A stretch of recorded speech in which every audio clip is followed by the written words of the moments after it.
Hello my dear friends. तो आज हम बात करेंगे क्लास 9th हिस्ट्री का चैप्टर नंबर 2, जिसका नेम है socialism in Europe and the Russian revolution. तो इस वीडियो के अंदर आज हम बात करने वाले हैं प्रॉब्लम्स आफ्टर अक्टूबर रेवोल्यूशन, कि जो अक्टूबर रेवोल्यूशन हुआ था उसके बाद में क्या क्या प्रॉब्लम्स थी। तो इसके पिछले वीडियो के अंदर हमने अक्टूबर रेवोल्यूशन के बारे में डिस्कस किया था और हमने ये भी देखा था कि अक्टूबर रेवोल्यूशन के क्या क्या इम्पैक्ट थे। लेनिन ने अप्रैल थीसिस को इम्प्लीमेंट कर दिया था और जितने भी हाउसेस थे उनको भी डिवाइड कर दिया था फैमिली की साइज के अकॉर्डिंग। तो लेनिन ने बहुत सारे चेंजेस किए थे। अब हम देखने वाले हैं कि जो हमारा अक्टूबर रेवोल्यूशन था उसकी कुछ प्रॉब्लम्स भी थी। जैसा हम सोच रहे थे कि लेनिन ने सारी चीज़ें को इम्प्लीमेंट कर दिया, उन्होंने अप्रैल थीसिस भी कर दिया, प्रॉब्लम्स जो थी उनको भी डिसॉल्व कर दिया, फार्मर्स को भी उनकी लैंड मिल गई है, रहने के लिए घर मिल गया है, लेकिन फिर भी सारी चीज़ें इतनी स्मूथली नहीं चल रही थी। रशिया के अंदर बहुत सारी प्रॉब्लम्स थी। तो प्रॉब्लम्स क्या थी? इन नवंबर 1917, अब नवंबर 1917 के अंदर क्या होता है? अक्टूबर के अंदर रेवोल्यूशन होता है और नवंबर 1917 के अंदर क्या होता है? Election of constituent assembly bye Bolshevik. अब जो लेनिन होते हैं वो क्या बोलते हैं? वो बोलते हैं कि हम क्या करवाएंगे, हम एक कॉन्स्टिट्यूशन बनाएंगे। तो कॉन्स्टिट्यूएंट असेंबली के लिए क्या होता है? इलेक्शन होते हैं। कहाँ पे? रशिया के अंदर। जिससे आपने पढ़ा होगा कि जब हम बात करते हैं हमारी कॉन्स्टिट्यूएंट असेंबली की, तो उसके अंदर भी जो मेंबर्स होते हैं वो जगह जगह से इलेक्ट होके जाते हैं। तो पूरे इंडिया से मेंबर्स इलेक्ट होके जाते हैं, सभी पार्टी से जाते हैं। तो उसी तरह से क्या होता है, रशिया के अंदर भी क्या होता है, नवंबर के अंदर इलेक्शन होते हैं। नवंबर 1917 के अंदर इलेक्शन होते हैं और इलेक्शन को करवाता कौन है? इलेक्शन को करवाती है बोल्शेविक पार्टी। किस चीज़ के इलेक्शन होते हैं? कॉन्स्टिट्यूएंट असेंबली के इलेक्शन होते हैं। But they fail to get majority support. लेकिन जो लेनिन है उनको लोगों का इतना ज़्यादा सपोर्ट नहीं मिलता है।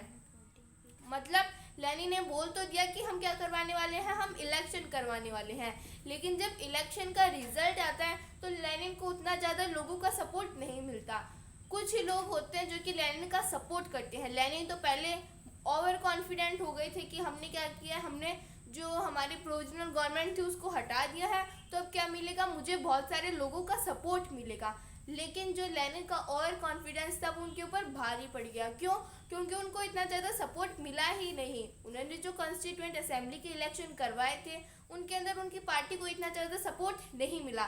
तो जो कॉन्स्टिट्यूएंट असेंबली के मेंबर्स होंगे वो क्या करेंगे, वो लेनिन के जो भी डिसीजन होंगे उनके बारे में उनसे सवाल करेंगे। तो लेनिन को ये बहुत ही ज़्यादा खराब लगा। तो क्या होता है, इन जनवरी 1918 असेंबली रिजेक्टेड बोल्शेविक मेजर्स। 1918 के अंदर क्या होता है, जो असेंबली है कौन सी है? कॉन्स्टिट्यूएंट असेंबली, जिसको कि लेनिन को जिसके अंदर इतना ज़्यादा सपोर्ट नहीं मिला था। तो कॉन्स्टिट्यूएंट असेंबली क्या करती है, जो बोल्शेविक के मेजर्स होते हैं उनको रिजेक्ट कर देती है। मतलब ये जो बोल्शेविक पार्टी बोल रही थी कि हम क्या करेंगे, बैंक्स को नेशनलाइज कर देंगे, फार्मर्स के बीच में लैंड को डिवाइड कर देंगे, और हम ये जो पीस ट्रीटी है, उन्होंने पीस ट्रीटी साइन की थी जर्मनी के साथ में। उन्होंने बोल दिया कि हमें अब कोई वार नहीं लड़ना। तो जो हमारी जो कॉन्स्टिट्यूएंट असेंबली थी, कहाँ की? रशिया की। तो रशिया की कॉन्स्टिट्यूएंट असेंबली के जो मेंबर्स थे उन्होंने लेनिन के इन मेजर्स को रिजेक्ट कर दिया। उन्होंने बोल दिया कि लेनिन को ऐसा नहीं करना चाहिए। अब लेनिन तो अपनी मर्जी चलाने वाले थे। उनको लगा कि यार ये जो कॉन्स्टिट्यूएंट असेंबली जो भी कर रही है वो एकदम गलत कर रही है, हम हमारे डिसीजन ले रहे हैं तो हमें डिसीजन लेने से जो कॉन्स्टिट्यूएंट असेंबली है वो रोक रही है। तो लेनिन तो जनवरी 1918 के अंदर क्या होता है, जो असेंबली होती है वो रिजेक्ट कर देती है बोल्शेविक पार्टी के मेजर्स को, वो लेनिन की बात को रिजेक्ट कर देती है। तो लेनिन क्या करते हैं, Lenin dismissed the assembly, Lenin assembly को डिसमिस्ड कर देते हैं। मतलब बोल देते हैं कि जो कॉन्स्टिट्यूएंट असेंबली है इसको हमने रिजेक्ट कर दिया है। अब हमारी रशिया के अंदर किसी भी तरह की कॉन्स्टिट्यूएंट असेंबली नहीं है, सिर्फ और सिर्फ एक ही पार्टी है हमारी, कौन सी? Bolshevik party. अब जिस तरह से जो हमारी ट्रेड यूनियंस बहुत सारी बढ़ने लग गई थी, जब राजा को हटा दिया था तो प्रोविजनल गवर्नमेंट ने बोल दिया था कि आप अपनी जो ट्रेड यूनियंस है उनको बना सकते हो। लेकिन जब लेनिन पावर के अंदर आ जाते हैं तो लेनिन बोलते हैं कि नहीं, आप जो है ट्रेड यूनियंस को नहीं बना सकते। तो बाद में रशिया के अंदर सिर्फ और सिर्फ एक ही पार्टी रहती है, बोल्शेविक पार्टी, और सभी पार्टी को क्या कर दिया था, लेनिन ने बैन कर दिया था। तो Lenin dismiss the assembly, Lenin जो है वो डिसमिस कर देते हैं असेंबली को, क्योंकि असेंबली ने क्या किया था, लेनिन के जो मेजर्स थे उनको रिजेक्ट कर दिया था। तो लेनिन क्या करते हैं, कॉन्स्टिट्यूएंट असेंबली को ही डिसमिस कर देते हैं। He argue that assembly was elected in uncertain condition, और लेनिन इसका आर्ग्यूमेंट क्या देते हैं, वो बोलते हैं कि हमने जो हमारी कॉन्स्टिट्यूएंट असेंबली के इलेक्शन करवाए थे वो अनसर्टेन कंडीशन के अंदर करवाए थे। मतलब रशिया के अंदर कुछ भी ठीक नहीं था, वहाँ पे हम क्या कर रहे थे उस समय, जैसे हमने देखा था कि जो मॉस्को था, वहाँ पे जो मॉस्को सिटी के ऊपर कंट्रोल लेनिन का कब होता है, दिसंबर के अंदर, और इलेक्शन कब हुए थे, नवंबर के अंदर। तो लेनिन ने बोल दिया कि मॉस्को सिटी के अंदर हम क्या कर रहे थे, वार लड़ रहे थे। तो उसी तरह से लेनिन ने बोल दिया कि जो हमारे असेंबली के जो इलेक्शन हुए थे वो अनसर्टेन कंडीशन में हुए थे, रशिया के अंदर कुछ भी सही नहीं था, सब कुछ अस्त व्यस्त था।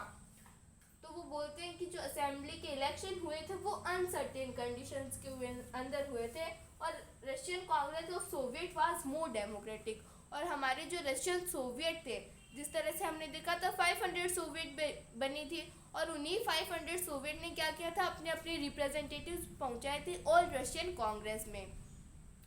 तो जब उन्होंने ऑल रशियन कांग्रेस के अंदर अपने रिप्रेजेंटेटिव्स को पहुंचाया था, तो लेनिन ने बोल दिया कि वो जो हमारी रशियन कांग्रेस है वो ज़्यादा डेमोक्रेटिक है।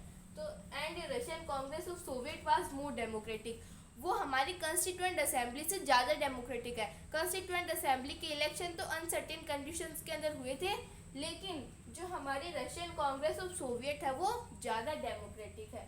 तो despite opposition in March 1918, opposition को छोड़ के, मतलब अब जब लेनिन ये सब कुछ करने लगा, उन्होंने जो कॉन्स्टिट्यूएंट असेंबली थी उसको रिजेक्ट कर दिया, और उन्होंने ये आर्गूमेंट दे दिया कि जो इलेक्शन हुए थे ये अनसर्टेन कंडीशंस के अंदर हुए थे। तो बाद में लोगों को बिल्कुल भी अच्छा नहीं लगा लेनिन के बारे में। तो लेनिन जो है, लेनिन को सपोर्ट भी कम मिला था, क्योंकि पता नहीं लेनिन ने ऐसा क्या कर दिया था कि लेनिन जो है उनको सपोर्ट नहीं मिला था। तो जब लेनिन को सपोर्ट नहीं मिल रहा था तो बहुत सारे लोग क्या कर रहे थे, लेनिन को अपोज कर रहे थे। तो अपोजिशन, जो जितने भी अपोजिशन के अंदर मेंबर्स थे उनको छोड़ के इन मार्च 1918 के अंदर क्या होता है, Bolshevik made peace with Germany at Brest Litovsk. अब होता गया है, अब जब लेनिन जो है ये सारी चीज़ें करते हैं तो लेनिन जो है उसको बहुत सारे लोग अपोज करते हैं। अब जितने भी मेंबर्स उनको अपोज करते हैं उनको छोड़ के मार्च 1918, मतलब कुछ मेंबर्स ऐसे भी थे जो लेनिन को सपोर्ट करते थे। तो जो लोग लेनिन को सपोर्ट करते थे वो क्या बोलते हैं, वो बोलते हैं कि आप क्या कर लो, जो हमारी जर्मनी है उसके साथ में पीस ट्रीटी साइन कर लो, मतलब हमें कोई वार के अंदर इंटरेस्ट नहीं है। लेकिन अपोजिशन बोलते थे कि ऐसा नहीं होना चाहिए, हमें पीस ट्रीटी जो है वो साइन नहीं करनी चाहिए। तो अपोजिशन को छोड़ के इन मार्च 1918 के अंदर क्या होता है, Bolshevik made peace with Germany. जो लेनिन है वो क्या करते हैं, वो पीस ट्रीटी जो है वो साइन कर लेते हैं, किसके साथ में, जर्मनी के साथ में। जो बोल्शेविक पार्टी के मेंबर्स हैं वो पीस ट्रीटी साइन करते हैं जर्मनी के साथ में एट ब्रेस्ट लिटोव्स्क। ये एक जगह है, यहाँ पे ये जो ट्रीटी है वो साइन होती है, ब्रेस्ट लिटोव्स्क। तो ये जगह है जहाँ पे पीस ट्रीटी साइन होती है। कब साइन होती है, मार्च 1918 में। Over the period of time Russia become a one party state, और बाद में क्या होता है, रशिया के अंदर सिर्फ एक ही पार्टी रहती है।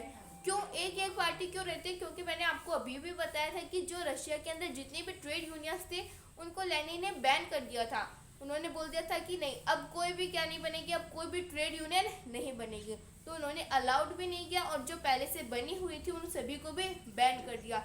तो जितनी भी पार्टीज बनी हुई थी, जितनी भी ट्रेड यूनियंस बनी हुई थी, उन सभी को बैन कर दिया। अब रशिया के अंदर सिर्फ एक ही पार्टी थी, कौन सी, बोल्शेविक पार्टी।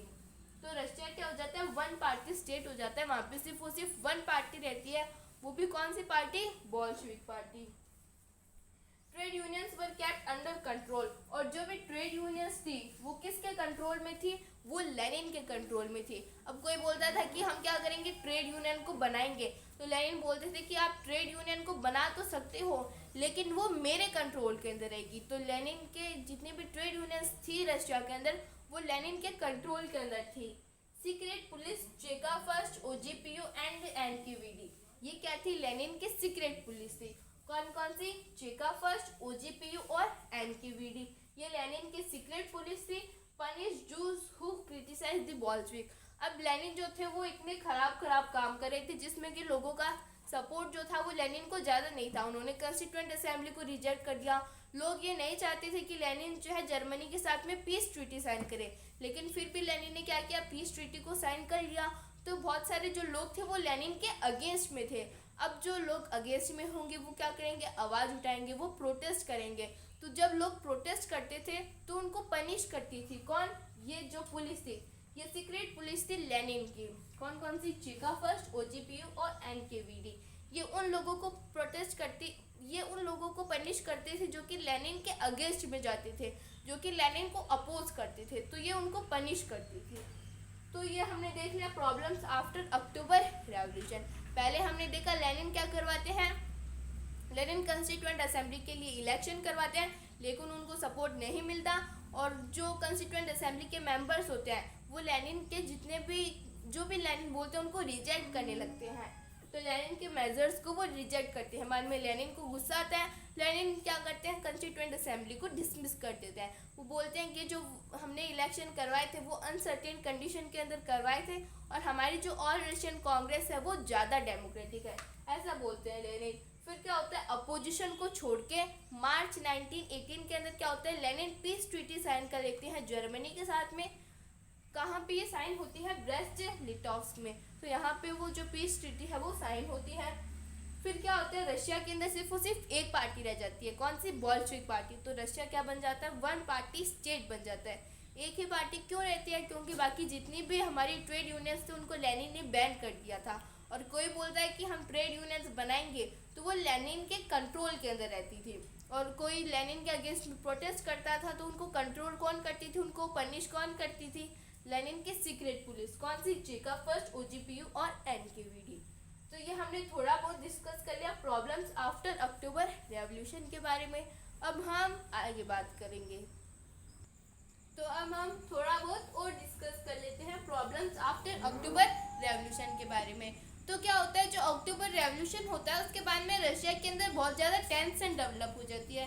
टेंशन क्यों, क्योंकि हमने देखा पहले उन्होंने कॉन्स्टिट्यूएंट असेंबली बनाई, बाद में उसको रिजेक्ट कर दिया। बहुत सारे जो लोग थे उनको भी विश्वास हो गया था कि लेनिन अब कुछ अच्छा नहीं करेंगे, तो लोगों का भी लेनिन के ऊपर से विश्वास उठ गया था। अब लोगों को लग रहा था कि जो लेनिन है ये भी उन्हीं की तरह है।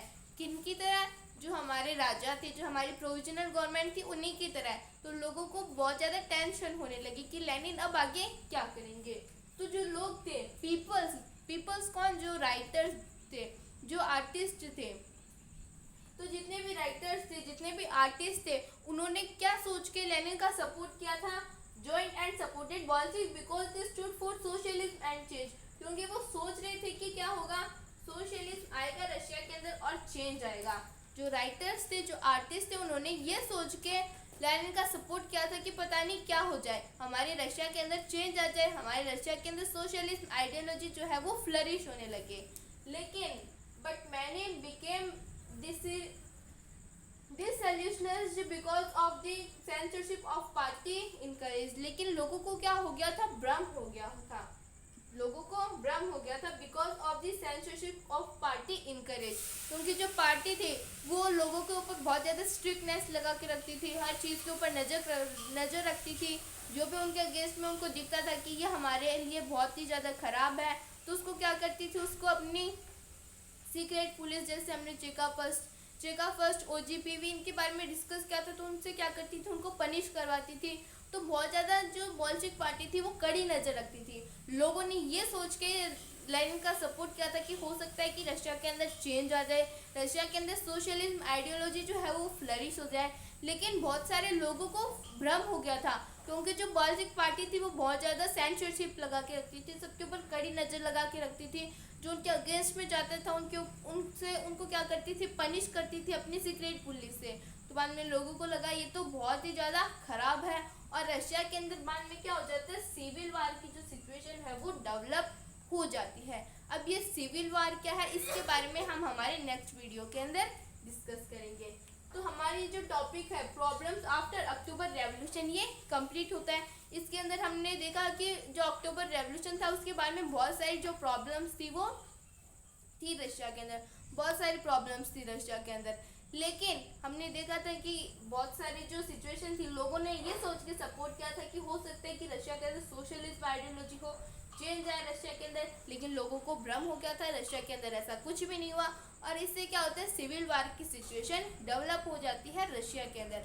अब ये सिविल वार क्या है, इसके बारे में हम हमारे नेक्स्ट वीडियो के अंदर डिस्कस करेंगे। If anybody have any type doubt, any type of query, then please mention in the comments below. Thank you so much.